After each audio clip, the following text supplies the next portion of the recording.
The moment I walked into my new house, I couldn't stop smiling.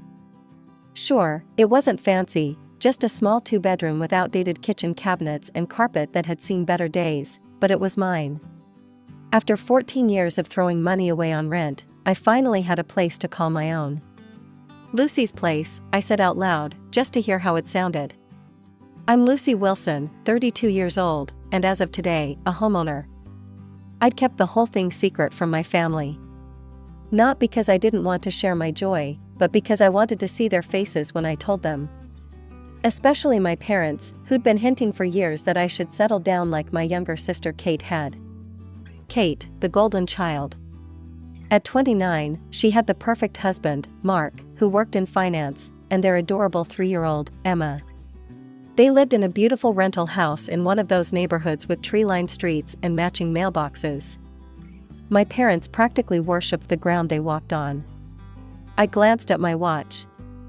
I had promised to be at my parents' house by 6 for our monthly family dinner. This time, though, I had news to share. The drive to my childhood home took 15 minutes. I could see Kate's SUV already parked in the driveway. Late as usual, but I didn't mind tonight. Nothing could dampen my mood. There she is, my dad called when I walked in. He was sitting in his usual recliner, beer in hand, watching some game on TV.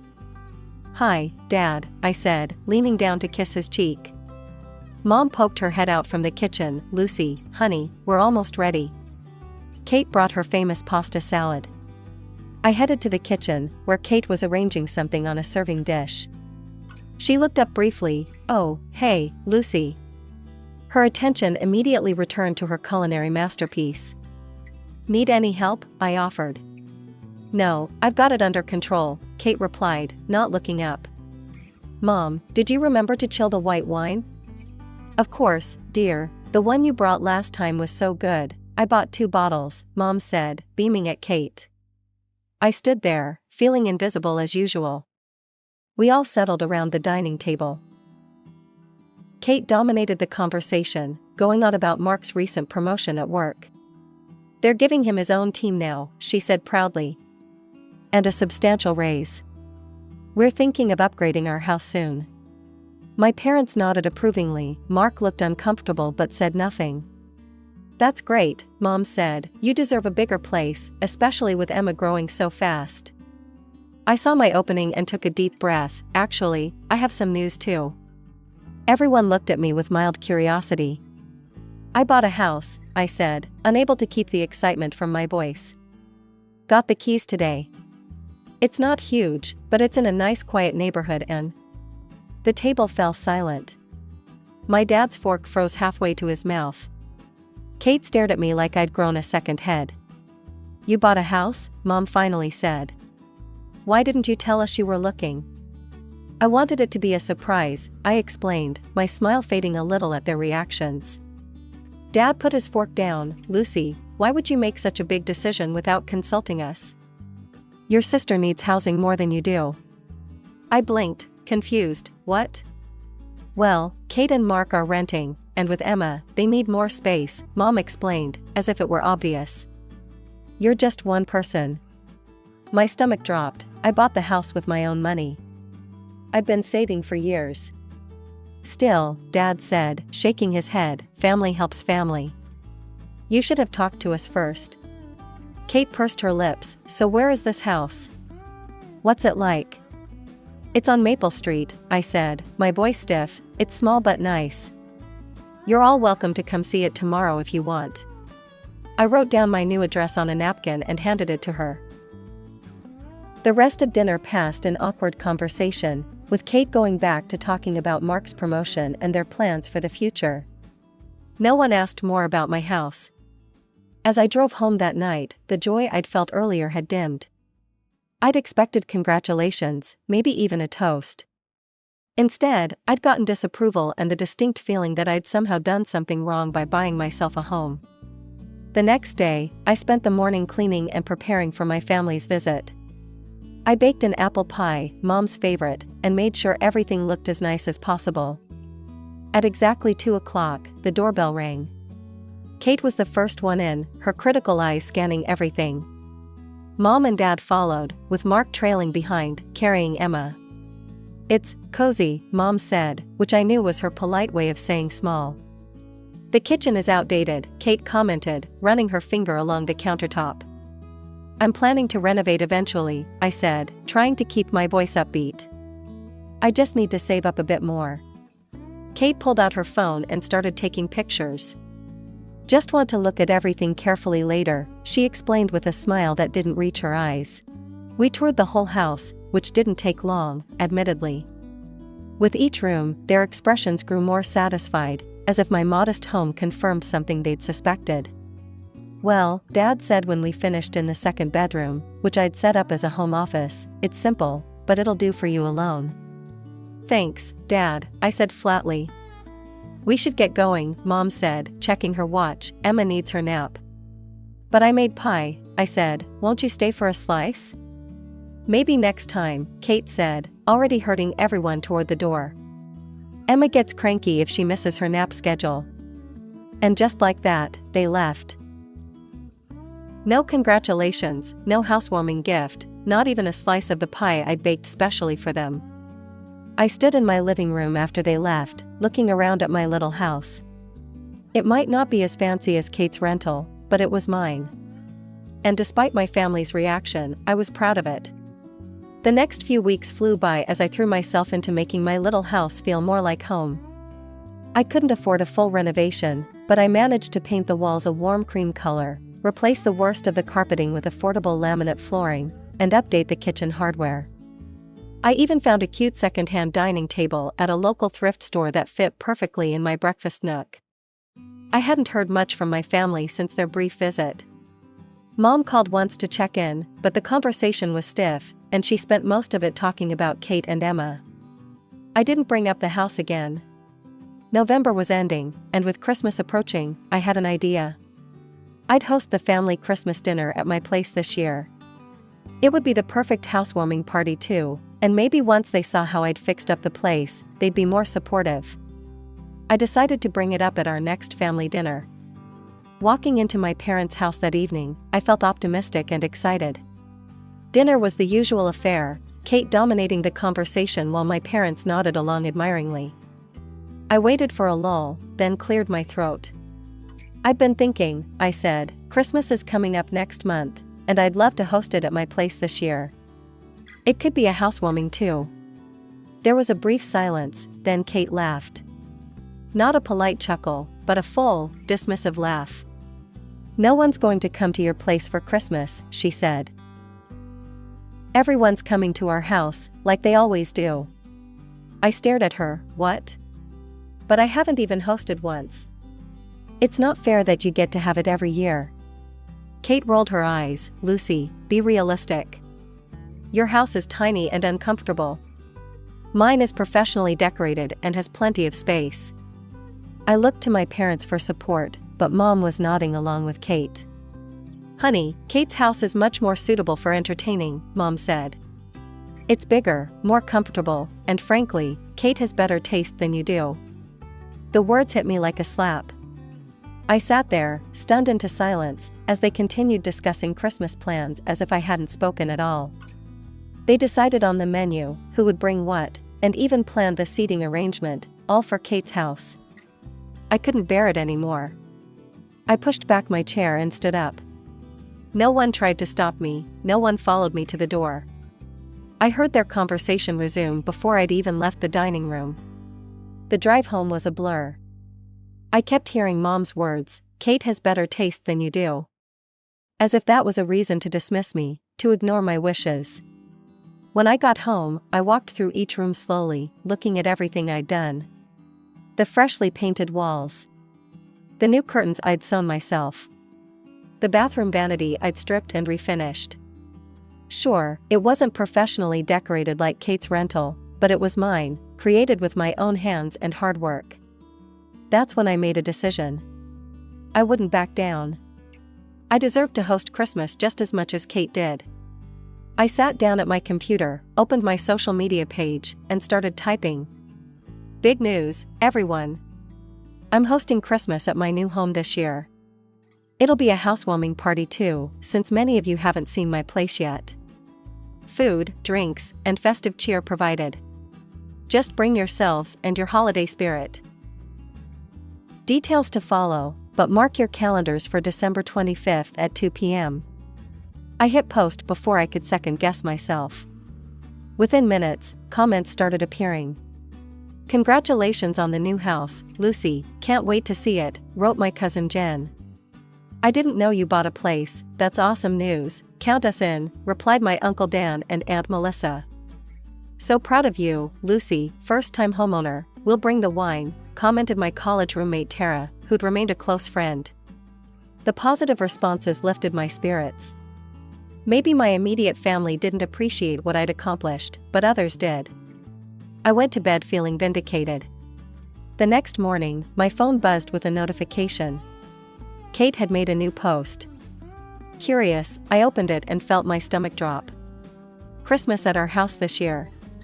For those trying to decide where to spend the holiday, here's a helpful comparison of the options. Beneath her text were side-by-side photos of her house and mine. Her photos showed her spacious, professionally decorated living room with its vaulted ceiling and marble fireplace. Next to it was the unflattering photo she'd taken of my living room during her visit, before I'd painted or updated anything. "Where would you rather spend Christmas?" her caption read. "Vote in the comments." I scrolled down, feeling sick. Some relatives had refused to participate in her childish poll, with cousin Jen even writing, "Not cool, Kate, both homes are lovely in their own way." But others had chimed in with comments like, "Kate's place looks amazing," and "No contest." The worst was seeing my parents' likes on the post. Mom had even commented, "Kate's house is perfect for hosting. Her taste is impeccable, and we're looking forward to celebrating there." I put my phone down, hands shaking with anger and hurt. This was beyond petty, it was cruel. And my parents were encouraging it. As I sat there, trying to process this betrayal, something else occurred to me. Something I'd been putting off dealing with for too long. I opened my banking app and navigated to the scheduled transfers section. There it was, monthly transfer to Catherine Wilson, $2,200, next payment in 14 days. For 2 years, I'd been paying Kate's rent. It had started when Mark temporarily lost his job, and Kate and my parents had begged me to help. I'd suggested they move to a more affordable place, but Kate had insisted her house was perfect, especially for Emma. So I'd agreed to help, temporarily. But even after Mark found a new job with better pay, I'd kept paying, partly out of habit and partly because no one had mentioned stopping. Now, looking at the scheduled transfer, I realized what a fool I'd been. While I'd been scrimping and saving for my modest house, I'd been bankrolling Kate's perfect lifestyle, the same lifestyle she was now using to humiliate me. With newfound resolve, I canceled the transfer. Then I made myself a cup of coffee and sat on my porch, feeling lighter than I had in years. 2 weeks passed, and I focused on preparing for my Christmas gathering. I'd received confirmations from several relatives and friends, and I was excited to show them my home. The RSVPs were a mix of supportive relatives who had condemned Kate's post and friends who had always been there for me. I was making a list of groceries when my phone rang. Kate's name flashed on the screen. I almost didn't answer, but curiosity got the better of me. "Hello? What the hell, Lucy?" Kate's voice was shrill. "The red payment didn't come through. We need to pay by tomorrow or we'll get a late fee." I took a deep breath. I canceled the transfer. "You what?" she practically screamed. "Why would you do that without telling me? We need that money." "Kate," I said calmly, "I've been paying your rent for 2 years now. Mark got his job back ages ago, and now he's even been promoted. You don't need my help anymore." "Of course we need your help." Her voice had that entitled whine I'd grown to hate. "We have a lot of expenses.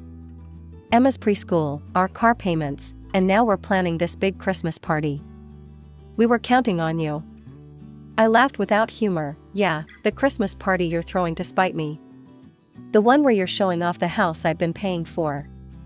That's not fair, you're just jealous because you live in that tiny dump and I have a beautiful home." "A beautiful home you can't afford," I replied.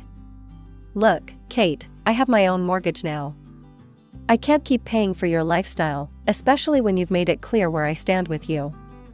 You and Mark need to pay your own rent from now on. But, she started. No, I cut her off. You showed me my place in your life with that post. Consider my help officially ended. Goodbye, Kate, I hung up. My phone immediately started ringing again. Kate, I declined the call. Then Mom called, then Dad. I declined them all and put my phone on silent. 10 minutes later, the text messages started flooding in. Mom, Lucy, call us right away, Kate is very upset. Dad, this isn't how we raised you to behave, family helps family. Kate, you've ruined everything. How are we supposed to pay the rent and host Christmas now? You're doing this on purpose. I didn't respond to any of them. Instead, I turned off my phone and went back to my Christmas planning. The next day, I turned my phone back on to find more messages and missed calls. I deleted them all without reading them and went to work. When I got home that evening, I was surprised to find Kate's SUV parked in my driveway, with my parents' car behind it. They were all standing on my porch, looking angry. I took my time getting out of my car and walking up to them. Finally, Kate snapped, "We'd been waiting for half an hour." "I didn't invite you," I said simply. "Lucy," Mom started, her voice stern like when I was a child, "we need to talk about this ridiculous decision you've made." "There's nothing to talk about," I replied, "I'm not paying Kate's rent anymore." "But we had an arrangement," Kate said. "An arrangement that was supposed to be temporary, 2 years ago," I pointed out. "Mark has a good job now, you two can pay your own rent."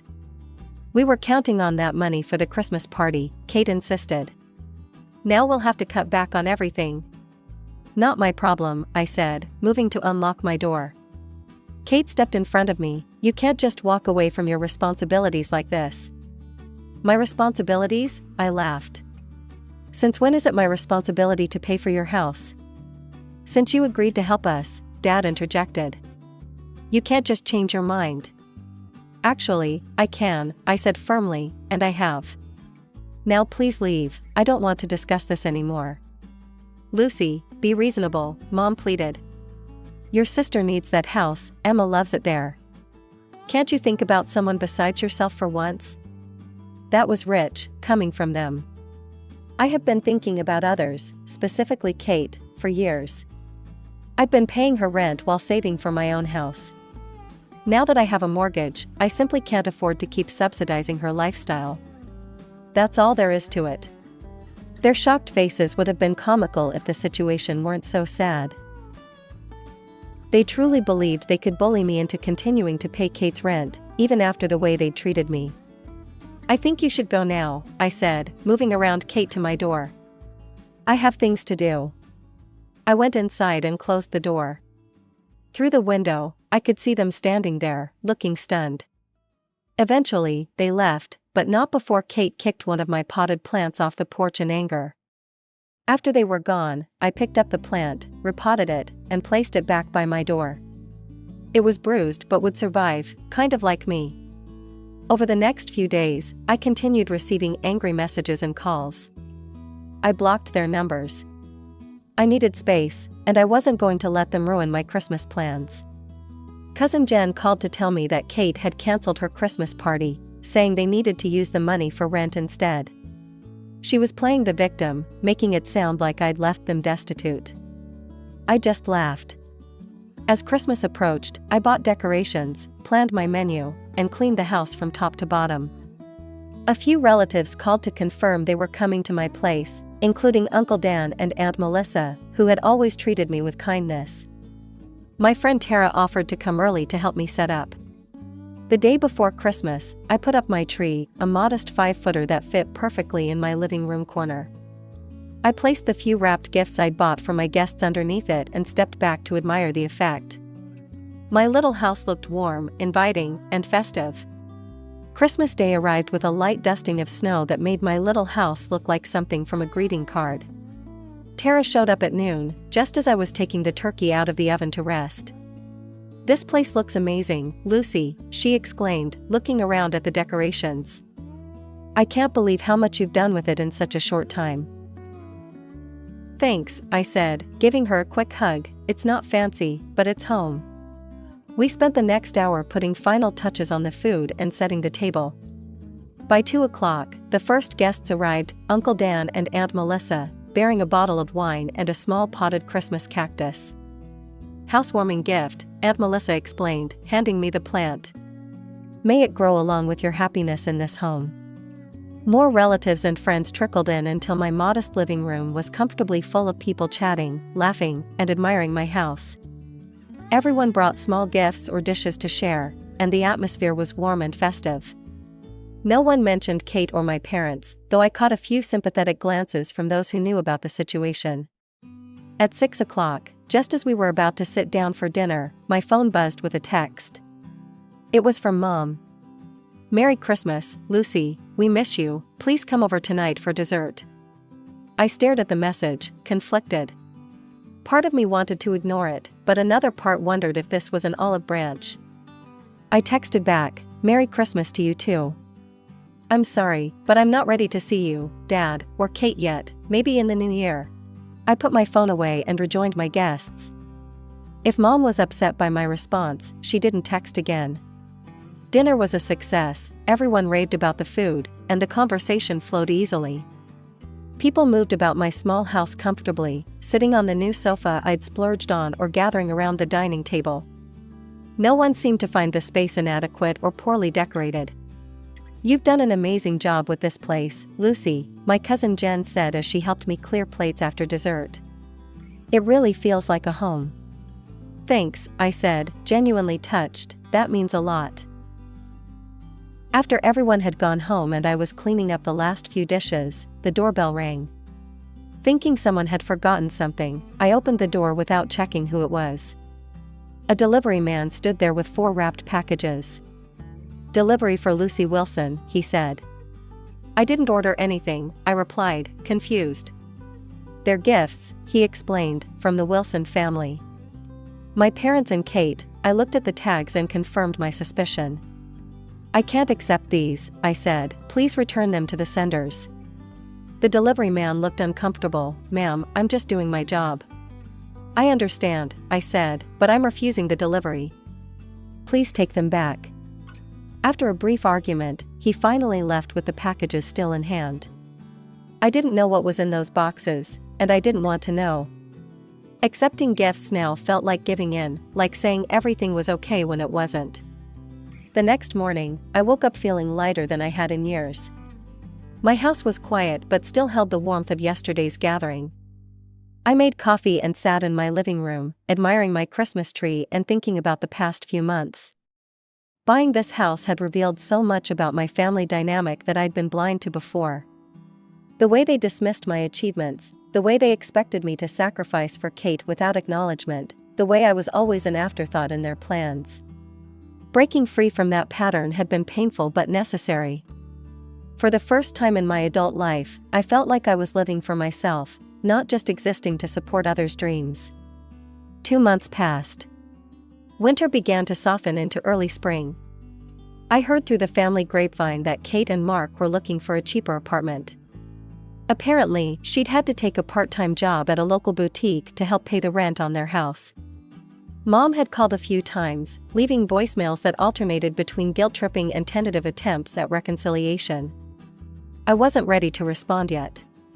With the money I saved by not paying Kate's rent, I was able to comfortably make my mortgage payments and even start a small renovation fund for the bathroom. I spent weekends exploring my new neighborhood, joining a local book club, and having dinner with friends. One Saturday, while I was at a neighborhood coffee shop, I bumped into a man who lived a few doors down from me. Tom was a high school English teacher with kind eyes and an easy laugh. We ended up talking for hours, and when he asked me to dinner the following weekend, I said yes without hesitation. Our first date led to a second, then a third. He didn't seem to mind my small house when he came over for dinner. In fact, he complimented the work I'd done on it. He listened when I told him about my family situation, offering support without judgment. As spring turned to summer, I found myself thinking less and less about Kate and my parents. The hurt was still there, but it had faded to a dull ache rather than a sharp pain. I was too busy living my life, working, dating Tom, making my house more and more into a home, to dwell on the past.